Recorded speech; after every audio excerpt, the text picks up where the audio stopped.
लाडक्या बहिणींनो, आजची सर्वात मोठी अपडेट आली आहे ती म्हणजे 80 लाख लाभार्थी अपात्र. जिल्ह्यानुसार नवीन यादी जाहीर. तुमच्या जिल्ह्याची यादी आली का? संपूर्ण सत्य पहा. महाराष्ट्रातील सर्व जिल्ह्यामध्ये काय चर्चा सुरू आहे? मराठवाड्यामध्ये बीड, छत्रपती संभाजीनगर, नांदेड, लातूर आणि धाराशिव हजारो महिलांच्या खात्यात हप्ता जमा न झाल्याने अपात्रतेची मोठी भीती.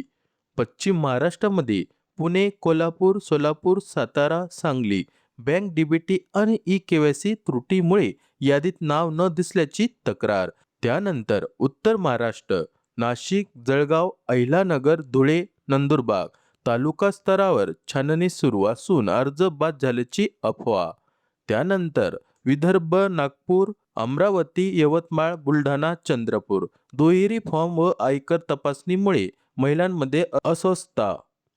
कोकण व मुंबई, ठाणे, पालघर, रायगड, रत्नागिरी, मुंबई नगरपालिकानिहाय प्रसिद्ध याद्यांमध्ये सभरमाचे वातावरण. महत्त्वाचं समजून घ्या, तुमच्याही जिल्ह्यात ही बातमी पोहोचली आहे का? पुढील स्लाइडमध्ये यामागील खरे सत्य पाहूया. तर लाडक्या बहिणींनो, जिल्ह्यानुसार पसरलेले 3 मोठे प्रश्न. सगळ्यात पहिला प्रश्न, जिल्हा परिषद व नगरपालिका निहाय 80 लाख अपात्र महिलांची नवी यादी प्रसिद्ध झाली आहे का? त्यानंतर नाव कमी झाले का? पुढील 1500 रुपयाचा हप्ता बँक खात्यात येणे थांबणार की आपले नाव सुरक्षित आहे? जिल्हास्तरीय ई-केवायसी तालुका व अंगणवाडी स्तरावर जाऊन पुन्हा नवीन ई-केवायसी दुरुस्ती करावी लागणार का? तर लाडक्या बहिणींनो, या प्रश्नाची उत्तरे पाहूया. पडताळणी मोहीम, महाराष्ट्रातील 36 जिल्ह्याची खरी स्थिती. जिल्हास्तरीय अर्जाची तपासणी नेमकी काय आहे? शासनाकडून सर्व 36 जिल्ह्यांमध्ये आयकर नोंदणी, इन्कम टॅक्स, आरटीओ, चारचाकी वाहन डेटा आणि दुहेरी लाभ म्हणजे डबल बेनिफिट घेणाऱ्या अर्जाची नियमित प्रशासकीय पडताळणी सुरू आहे. तुमच्या जिल्ह्याची यादी मोबाईलवर कशी तपासायची? पायरी 1, अधिकृत पोर्टलवर जायचं आहे. त्यानंतर बेनिफिशियरी लिस्टवर क्लिक करून तुमचा जिल्हा, तालुका व गाव निवडा. त्यानंतर तिसरी पायरी नारी शक्ती ॲप वर लॉग इन करून स्टेटस तपासा. तुम्हाला स्थानिक अंगणवाडी सेविका किंवा ग्रामपंचायती अधिकृत यादी उपलब्ध आहे, ही देखील त्या ठिकाणी पाहू शकता.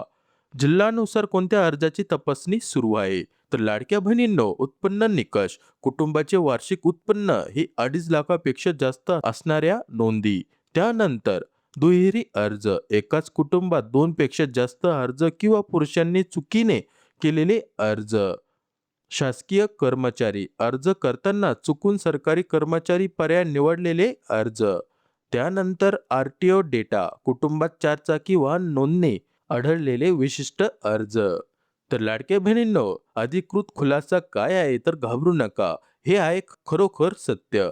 महिला व बालविकास मंत्री अदिती तटकरे यांनी जिल्ह्यानुसार पसरणाऱ्या 80 लाख अपात्रतेच्या खोट्या बातम्यावर दिला मोठा अधिकृत दिलासा. मंत्री अदिती तटकरेची अपडेट काय आहे? शासनाचे स्पष्टीकरण, 2 महत्त्वाचे निर्णय. तर पहिला निर्णय, अर्ज कायमचे रद्द नाहीत. ज्या लाडक्या बहिणींना हप्ता आला नसेल तर त्यांचे अर्ज हे कायमचे रद्द झाले नाहीत. जिल्ह्यानुसार समोर आलेला आकडा हा केवळ ई-केवायसी व डेटा पडताळणी प्रक्रियेतील आहे. कोणत्याही पात्र बहिणींचा अर्ज रद्द झालेला नाही. तर ही एक आनंदाची बातमी आहे. तर कोणत्याही लाडक्या बहिणींचा अर्ज हा रद्द झालेला नाही. दुसरा हप्ता त्वरित मिळणार. जिल्हास्तरीय फेर तपासणी आणि ई-केवायसी दुरुस्ती पूर्ण झाल्यावर सर्व पात्र महिलांच्या खात्यात पुढील हप्त्याचे 1500 रुपये जमा होणार आहे.